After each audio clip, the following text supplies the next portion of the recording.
I just built one of the biggest battery bank ever, and this is the Volkswagen e-Golf.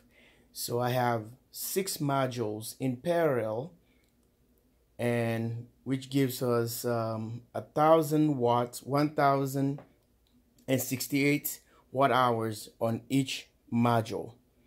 So if you parallel them, it gives you 6.408 kilowatt, which is 6,408 watt together in parallel.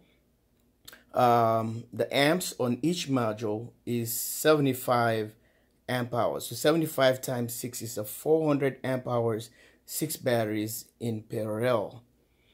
And I series them for the 24 volt to give me a 24 volts. You can see the red wires on one side, the black wires on the other side. So I just parallel them. Let me show you the specs right here. You see what I'm talking about. So it's a 75 amp hour. I think the nominal is 25 pan each cell, something like that. So you see a nominal capacity is 25, but is 75 amp hours. So the other tags on the other side, and you guys can see these modules 2013, 2014, and I have the latest one before, which already get rid of the 2019s. So right now, if you look at the 6,408 watt hours times two of these strings, now it gives us a total of 12,816 watt hours, 12.816 kilowatt hours. If I parallel all these ones in a 12 volt configuration, that will give me a 900 amp hours at 12 volts. They are now 6 in parallel series, so that gives us, it cuts the 900 to 450 amp hours at 24 volts. So this is what it is. The other side of it, you can see it. So I decided to put one of the Nissan Leaf bus bar connectors here, so I can connect my wires. My positive comes from there, and the negative is gonna come from the other side, the bottom here. You can pull from each angle. So this is where the series, right now it's in a 12 volt configuration. You can see the red ones are over there, the red ones are here, black here, and the blacks on the other side. So it's just a matter of using, okay, the Nissan Leaf again, the bus bar interconnect. So I would just tie a heavy duty wire here. So these wires are 2 gauge. You can see right there. So 2 gauge wire, 600 volt, 50 C temperature. So this is what it is, guys. And here I'm just gonna interconnect here. I use one wire. It's gonna be having a red and a black something, which, for example, like this, I can just interconnect. I put a black right here and be a red right here. The red goes here and the other one comes right there. So interconnect it. But I'm gonna use a heavy duty because of the series configuration. I've tried this before and end up having like a little bit heat on this side, because it's like the interconnect is giving out more power, and it get warm.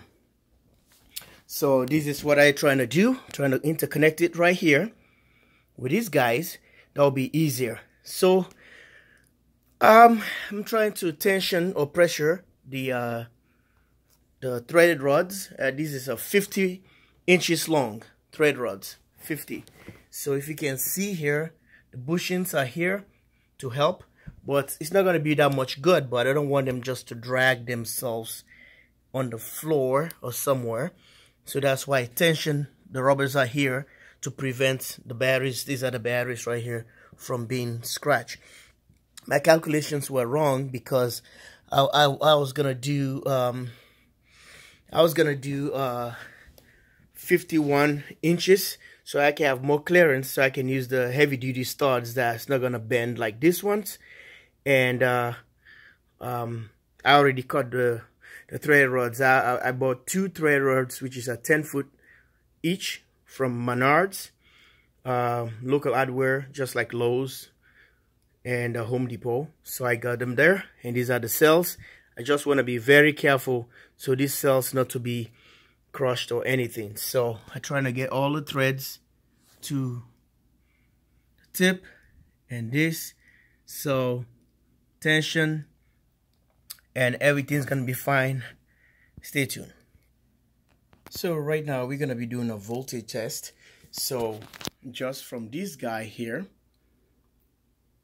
and the rest of the batteries all the way down. So from here, so 1, 2, 3, 4, 5, 6. See that? So we're gonna put a meter on this. Take a look. 14.78.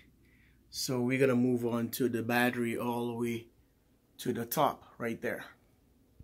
Alright guys, you can see I already set up the thing right there, the probe. There's the top here. If I decided to go on the other way around here, so check the voltage. 14.77. The first set was 14.78. So this 14.7 is just about nothing. Is 0.001 is a millivolt. So they're all balanced. So this is the way I balance my batteries. You know, parallel them all and series them.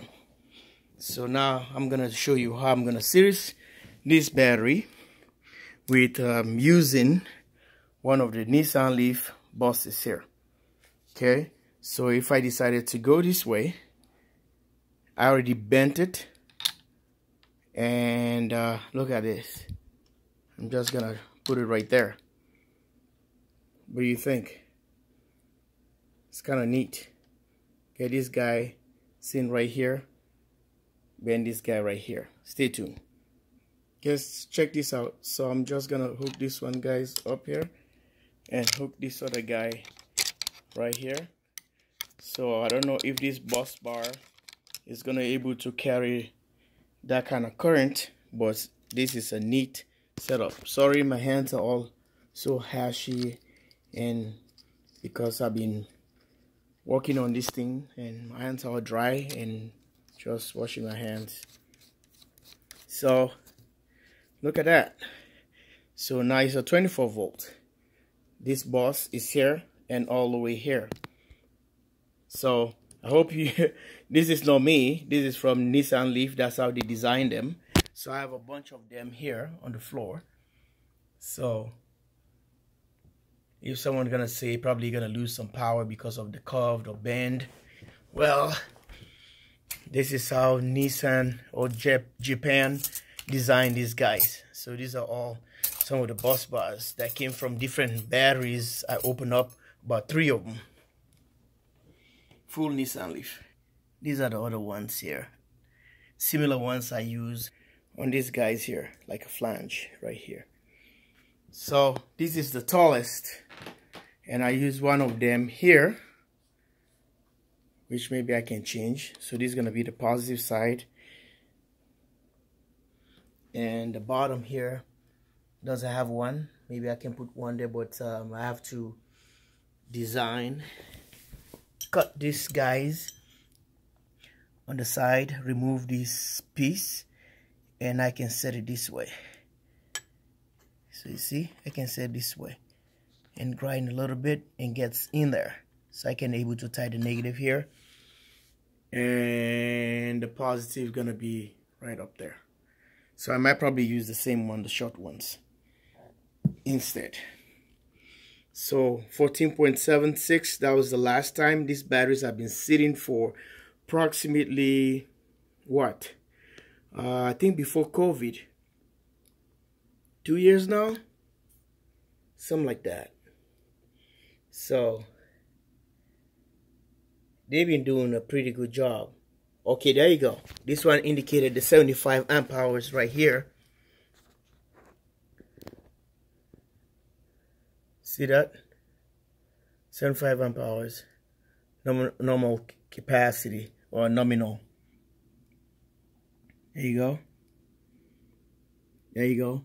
I don't know why the other one says 25. These are the ones that says 25. I don't know why. Right there. It says 25. Boy, 1068 watt hours. Back to the other side. It says 1068 watt hours.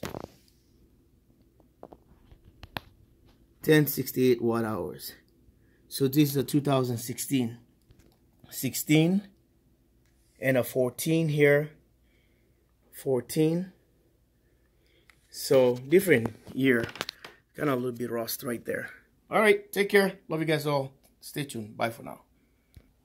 Alright, before I let you go, guys, let's do, since we already series them, let's go back and check the voltage together now on a 24 volt, how much power they're giving us. Stay tuned. So set this guy right there. Alright, let's check it now and see. I'm going to put a probe, lean it upside down. See, 29.6. So these batteries can go for 16.8, 16.8. So 16.8, 16.8, you do the math, you see what it is. So it's almost about 33 volt. This battery can charge them at the max capacity. So I can charge this battery at a 32, at 16, 16, at 12 volt. So that will give us the 8.8 as a buffer. So 16.8, 16.8, 16, and I think it's going to be about 33.6. But the inverter can take up to about 33. So if I can eliminate the 6 millivolt off half of a volt, and that's fine, or I can charge it at a 31 if I wanted to. So they will last me longer. There you go. That's the voltage I have for you guys. Like and subscribe, JW Solar USA. After being a parallel and series, it's heavy. This boy is really heavy. Stay tuned. It's really heavy now. Alright, I don't know, I'm gonna drag here out of here. Like and subscribe. Stay tuned for more to come. I wanted to do a test with it with the Outback system.